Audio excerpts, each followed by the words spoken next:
Richard, welcome. It's so good to have you. It's nice to have you back. As of course, all of our viewers, listeners, welcome, welcome. It's such a great time to have you here. And of course, here's Richard, our co-host, fantastic coach of coaches, with content being put out every week, constant inspiration and help for people. Richard, welcome. Thanks so much, Oresztesz. That's very, very kind. Look, it's wonderful to be here again. And it's great to be with my co-host here.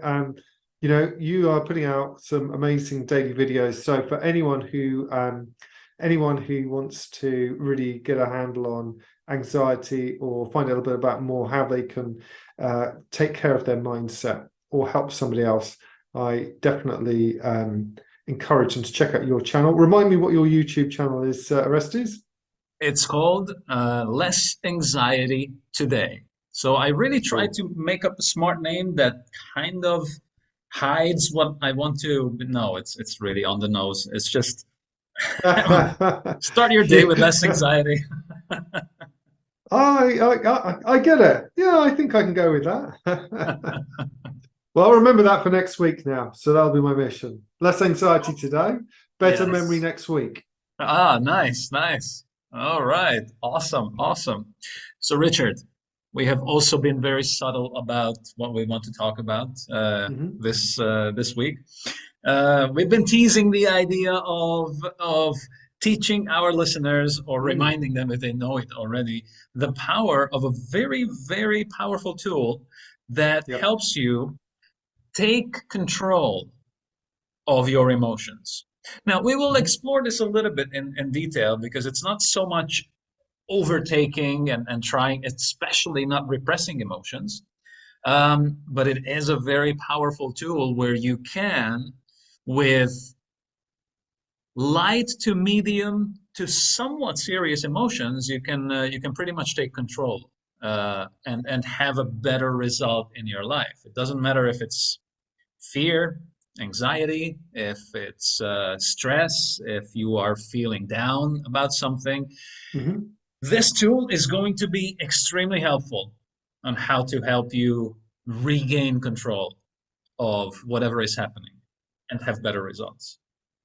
Yeah, definitely. Well, I think depending on where we go with this, as a communication tool and as a tool for like you say for helping yourself out, it is probably one of the ones that I'm the most enthusiastic about. It's been very helpful for me. It's been very helpful in my day-to-day communication. And I, in fact, I know it's so powerful that it's how, the FBI have used it as well. So hopefully that should give people that should give them a bit of excitement and motivation for why this is so useful. And it's probably one of the most useful, if it's so robust, it can be used in the field with people who are experiencing excruciatingly high, intense emotions. We can absolutely use that in our day-to-day life. So, without further ado, the technique is called naming. Naming, that's how simple it is. A little bit more extended, it's naming your emotions. But the underlying principles are so powerful that you will find a very, very strong effect just from experiencing it, just from practicing it. Mm. And as you mentioned, Richard, it has been used in hostage negotiations. It is used by any any customer service agent worth their salt. If they want to have any sort of communication that can move forward, they Mm. want to name the emotion, even if it's frustration, even if it's anger, even if it's Yep, agreed. being fed up with the entire company. Calling out what is happening is extremely powerful. So Yes. the tool itself is as it sounds. It's as easy as it sounds, yet it's quite difficult. So we will explore how to how to actually make it work. What you want to do is whenever you are having a strong emotional reaction or whenever you notice an ongoing emotion that you feel like it doesn't really correspond to what is happening in that moment in your life, then what you want to do or the intensity doesn't correspond to what is happening in your life, then you want to name the emotion, Mm. saying out loud what is happening. Yeah, agreed. Absolutely. And Orestes, it sounds to me as though you have some passion and enthusiasm for this topic. Absolutely. Absolutely. Uh, And And to be honest, just by you saying out loud what my experience is, I agree with you. I feel heard. I feel like, oh, okay, well, this person understands what is happening here, and I also feel a little bit more enthusiastic about sharing more and really letting our listeners, viewers, understand more about this very powerful technique. yeah, and it seems, I get a sense that you quite appreciate the feeling of being understood like this. Did I catch that right? Well, absolutely. I think it's a very Nice, nice thing to to be understood and heard. for sure. So this is a way that Richard just demonstrated us, where we can improve communication, where you can call out the emotions that you notice in another person.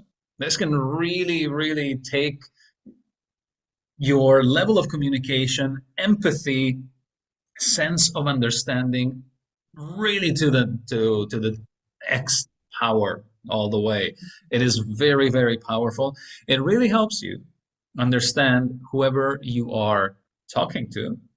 And the Yep. curious thing about naming emotions is that when you take a risk like what Richard did, even if you are not good at it, even if you are not good at this, when you take a risk of just saying how you think another person is feeling, with be sure that you remember the wording, which was very, very permissive of other options. What Richard said, it seems like, I have a sense, it appears to me. Because then, even if Richard was mistaken, I just feel like he wants to understand what is happening inside me, or he's trying to guess what is happening inside me, which indirectly means that he's interested, he cares, and he appreciates what he sees.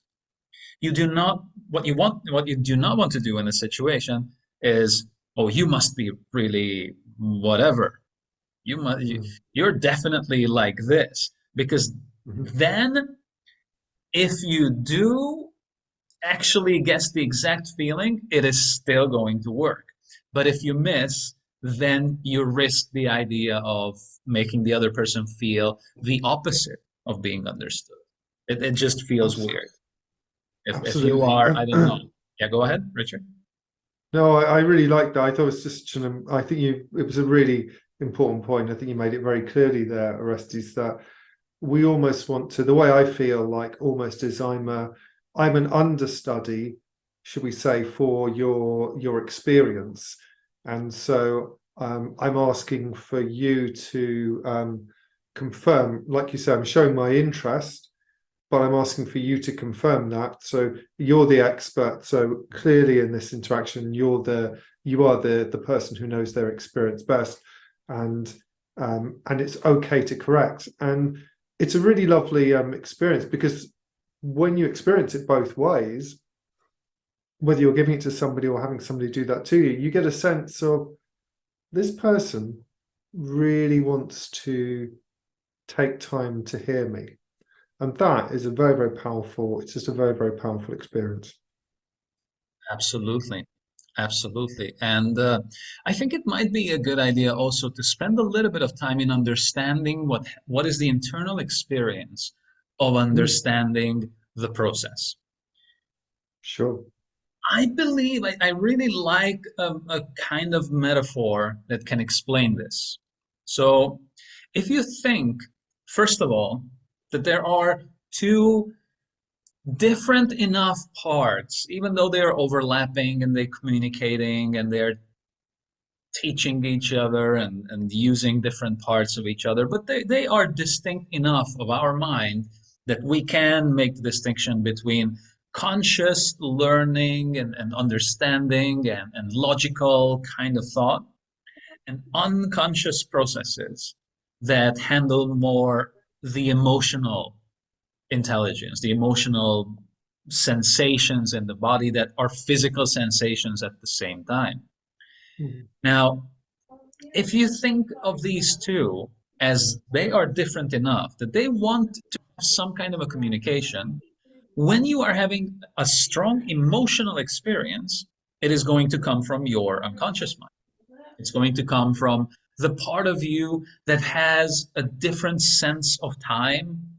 It kind of experiences your whole life as a part of a whole. So maybe I don't know, the dog that bit you when you were 5 is just as much a threat in the present moment as all the pain you felt in the moment when a negative experience happened, and it's going to react very similarly unless you heal that experience or you improve the interpretation of what happened. So the emotional mind is going to come up with intense emotions occasionally. It can be anything. It can be an irrational fear of maybe going out in front of people and talking to them. It can be a sense of too much sadness when you understand that okay, something has left my life, but I'm fine. I mean, I can continue, yet you still feel the emotion. It can be a feeling of overwhelm. There's too many things going on, right?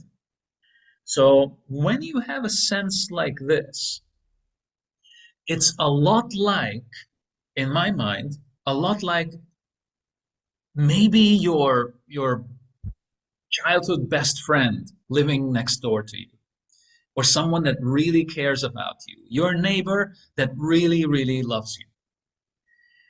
Now, imagine that your neighbor notices something at your house. Maybe smoke is coming out of your house. And obviously, that neighbor loves you so much that it must protect you.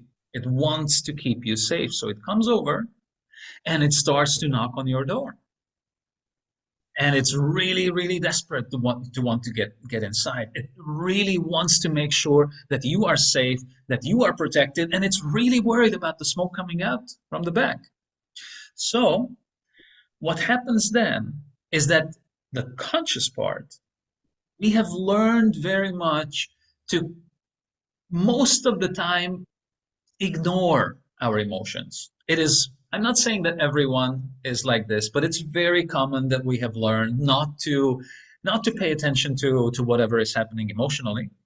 So we have a tendency to, in this symbolic representation, to ignore the door. It's like, it's just the neighbor again. Or I don't usually understand. Sometimes, oh, it's that neighbor that exaggerates all the time. It's that same neighbor that I don't really understand what it's trying to say most of the time. So you kind of ignore the response, or you just don't get it why it's knocking on the door right now when you are busy trying to work on your projects, when you are interested in something, when you are doing just something completely normal and you do not want to be interrupted. Now, what happens in a situation like this? The more you ignore, the more it's going to get desperate. It's like, why aren't you answering the door? Why aren't you reacting? Why is there no response? Something really bad must be going on. So it's going to try and break down the door. Now, it's worth mentioning that your neighbor actually has enough power to completely knock down the door and, in fact, bulldoze your house because the emotional brain can have very, very powerful reactions and responses. Um, but what is something that you can do? What is something that happens in a situation like this? Because that's what can be a setup for many, many problems. And the more you ignore that neighbor, the more desperate it gets, The more desperate it gets, the harder it is to actually solve the situation. You might even understand that it's looking at the smoke, but the neighbor doesn't know that you know and you are taking care of the smoke. Maybe it's just for your barbecue, or I don't know what that could be, right? So, what you want to do is have some kind of a connection with that neighbor. And this is what happens physiologically as well. Many of the emotional responses are physiological. When people feel stressed, it's usually, or at least it involves this part of our neck. It becomes tense. It cramps up. It holds tension. People actually say, "I'm carrying the weight of the world on my shoulders." When anger, many times it is an actual physiological sensation in the chest. You can feel the pressure, feel the oppression on in your chest when you are feeling angry. Fear is very much located in the stomach area. In fact, from the 4 or 5 languages that I have learned, I have yet to find one that doesn't have some kind of a colloquial saying that relates fear with the stomach, and what happens when your stomach has stuff that it wants to get rid of. I have yet to find a language that doesn't have a colloquial expression, which is, if you think about it, it's really interesting. What do you think that means, Richard? That every language pretty much I know has some kind of an expression that links, maybe, I don't know, diarrhea or having to go to the bathroom with the idea of fear. For sure. Well, look, I think there's a lot of power in what you're saying there, because the knock that you're talking, to use your analogy, the knock to have someone who listens is where, I mean, you can do it yourself, but if you are that neighbor for someone else, people have had those emotions going on for a very, very long time, many of those throughout their life. And in fact, I was discussing with some people I'm tutoring at the moment and mentoring about, connecting with other people to help them out with their particular coaching programs. And I said, right, in the 8 billion people in the world, they go into many different categories. You've got a huge number of people who have challenges, but they don't even know that they've got them. They're experiencing things, but they just think that's the way of the world. They're not even aware of it. Then we've got people who maybe have become aware of it, but so they have that metaphor that you say, maybe of like, it feels like a kick in the guts or something like that, or they have all those kind of things, but they don't even know, other than going to see their doctor maybe, or their registered medical professional, that there's any options. Then there are some people who are starting to get informed, and they come along and they find a channel like your one, less anxiety today, more happiness next week. So they now they're starting to look for someone to help them. And then there are other people who change and they want to keep evolving and growing. And it reminds me, as you were saying that, I was thinking how powerful it is that you can be that person, the neighbor. You can be the person who listens to the other person and really, really hears that, and not be afraid, like you say, to gently, tentatively phrase your suggestion. Now, the naming, we can call it different things. Sometimes it gets called an inference, sometimes it gets called a label, sometimes it's called mind reading, and we're just imagining it. But the very act that we are saying to the other person, I know something is going on inside you, I appreciate that it's quite intense, tell me more, can be hugely, hugely liberating for letting that go. And by the way, of course, we can do that for ourselves. Absolutely. And just to understand what happens when you do that naming process, when you do it for yourself, what happens is you actually understand your neighbor. You let them know, you seem really worried about that smoke coming out of my backyard. And just that immediately decreases the emotional energy. I mean, Richard, think about something that worries you. Something that you have been concerned about, something that that has been going on and kind of has you a little bit on alert. Sure, And as you just think about it, notice how you're feeling. And sure, in fact, think about the level of intensity of your feeling just right now, even without saying it to me. sure. Richard, as I look at you, I notice that you seem somewhat worried about something that's going on in your life. No, it's interesting because I'm a little bit like our little thing last time when we had our thing and we were kind of like letting it go down. I could feel it in my tummy and I could feel it literally dropping down, but um, uh, uh, dissolving. So just the act of just reflecting that back and doing that immediately is creating a really nice opening. It's like it's by labeling it, it's being acknowledged. It's now out in the open. It's not something you're holding on to or holding in. And I imagine that those kind of metaphors Yes, probably go across multiple languages as well. Holding on, holding absolutely. in.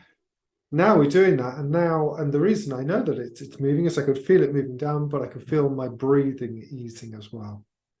So I apologize for bringing up a negative feeling just for the sake of a demonstration.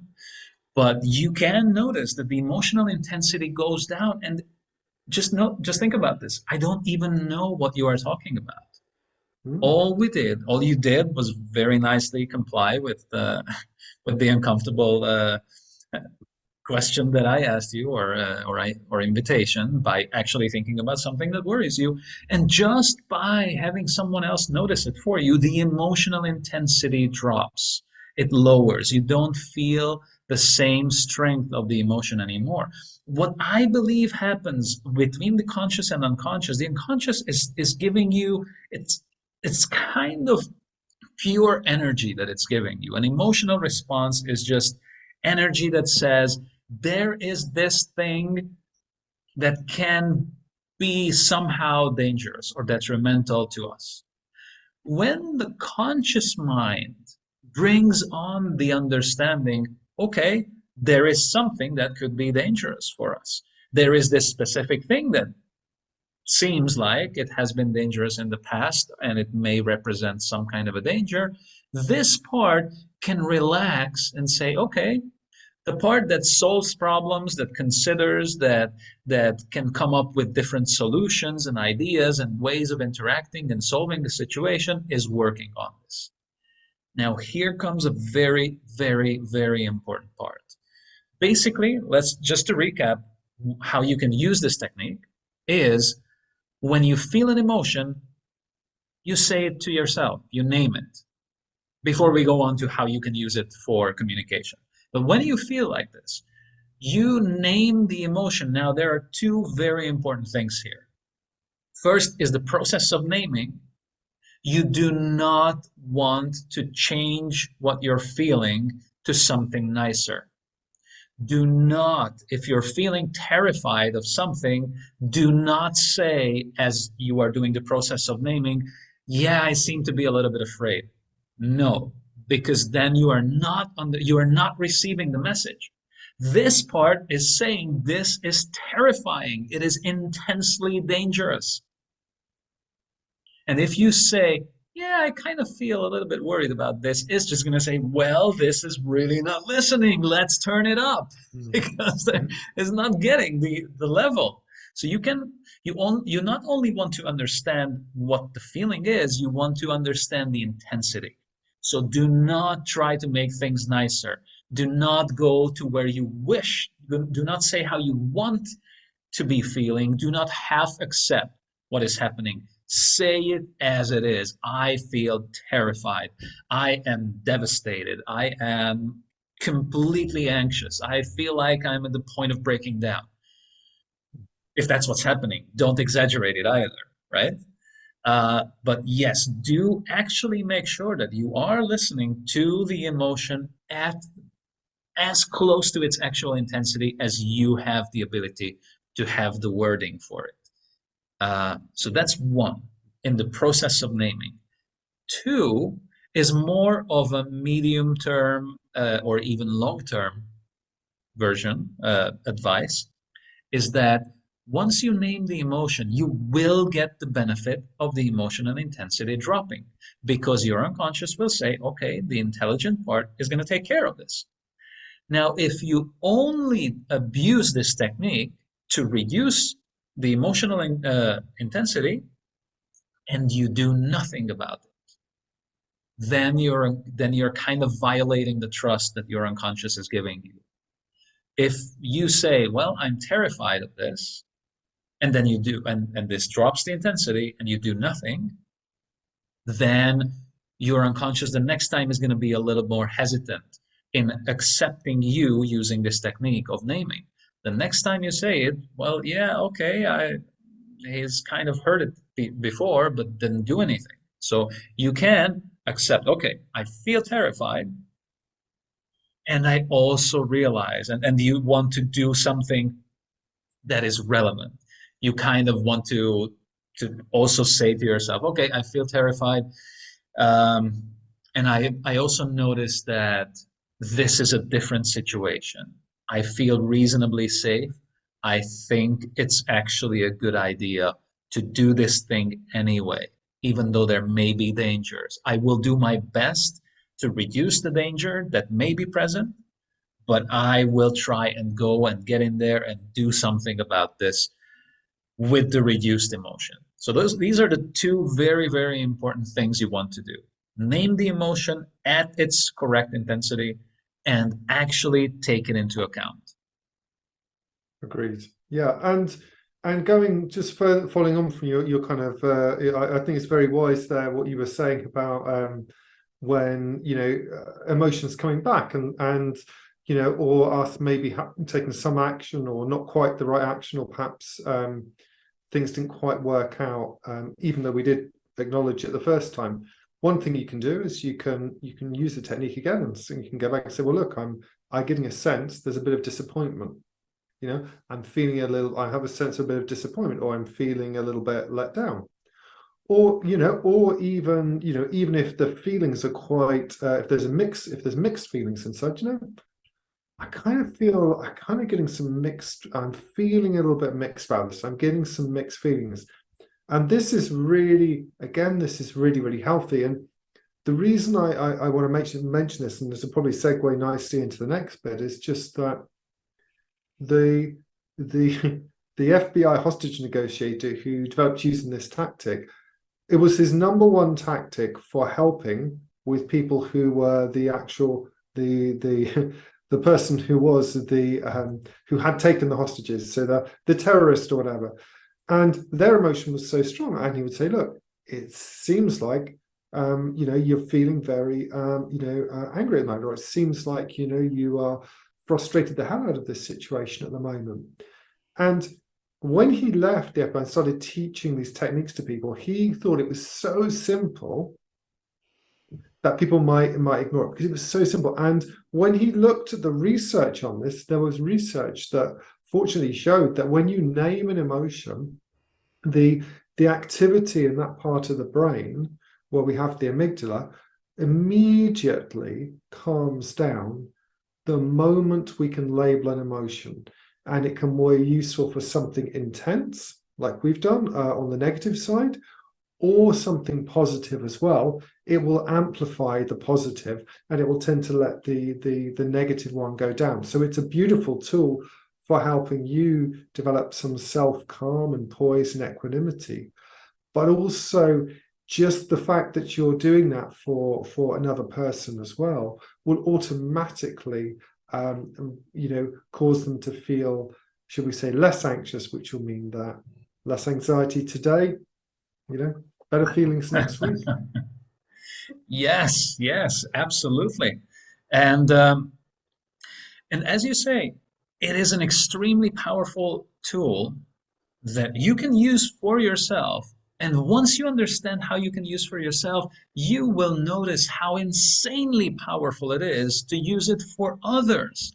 Because, as you said, hostage negotiations, when the person is very, very likely in a situation that if they were thinking, if this seems like this is the conscious mind, apparently, this whole conversation. If this part was thinking, they would not be in a Mm. bank with putting people's lives in danger. If they were thinking clearly, they would definitely not be in the situation where they find themselves. Mm. It is clearly a very highly emotionally charged situation where they want to make sure that their feelings, where if you want to have any sort of an interaction, you want to take this part into account. In a hostage situation, the person is going to be extremely high strung, probably already half regretting what they are doing and the situation they're finding themselves in, desperate to trying to get out. And this desperation, if it's not getting any conscious recognition, is just going to go higher and higher and higher and higher. And that's when they start doing things that are completely irrational. So that's one of the situations. Now, situations that are a little bit more common. As I said, one of the things, and that's because when I was a teenager, I did some mystery shopping, mystery calling a company to test how the customer representatives would take care of me when I was displaying desperation or complete frustration. And one of the things that was very, very helpful, I didn't recognize it then, but it was one of the things that they taught their people. And when they were using it, it was very, very effective. The person was naming my emotions. You sound very frustrated, sir. It sounds like you really sound angry. And such, or when I was pretending to be stuck in an elevator, that's where I would get some of the responses. Oh, yes, it's very frustrating, or you are, yeah, it must feel very, frightening. And they were not, and again, the talking about the intensity. When they were trying to diminish it, it didn't work. When they were actually naming it as such, it was working very well. You can do this when you are in a sales situation.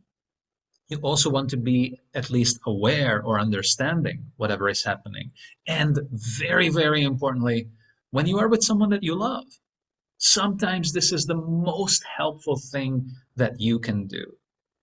I have heard people that actually learned a very interesting expression, which is, are we looking when someone they love comes to them with a problem, they actually ask, so do you just want me to listen to you?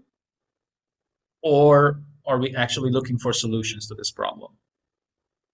Which is kind of putting the weight on them. I would just advise you to immediately assume that at the very least, if that's not all you're going to do, but at least start with really listening to the person that seems to be in distress. It seems like you are stressed out about this. You seem quite upset with this thing. It sounds like you really didn't expect that from your friend or something. Whatever seems to be happening, name the emotion. Name what is happening for the other person. They're going to be so grateful and feel so heard and understood that you are going to reap the benefits of this Mm. connection and helping your loved one get unstuck from wherever they were. Exactly. And I really I like that. And I think that's a huge, huge takeaway. If you can make the shift from going in and giving advice and suggestions to someone to helping name their emotion, then what you do is you're kind of saying, I value you and I'm really attuned to what's going on inside you at the moment. It's almost as if I've got like a mind reader's perspective on this because you're so important to me that I can see this is going on inside you. And I just want you to know that I notice it and I acknowledge it and I acknowledge that it's difficult. And that's like, I mean, it's so huge. That in itself can help somebody process a very, very difficult thing, even a very persistent problem, or at least reduce the intensity of it. Why? Well, it happens so rarely in our day-to-day lives that someone will do this, actively listen, without going straight to suggestions and advice, when really what they want to experience is being heard and listened to. So it's a beautiful, elegant way to listen to your unconscious mind, but also to help show the people in your life how much you value them. And it can, as you say, it's an insanely powerful tool for that.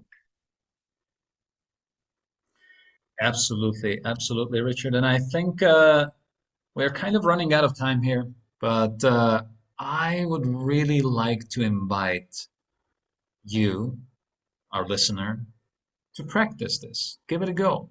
If you have any questions, please type it below here. Ask any questions that you have about this extremely powerful tool.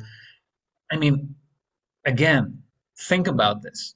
The places where we are picking this up from are very successful people in their fields, people that are dealing with other human beings and they have become very successful in resolving this.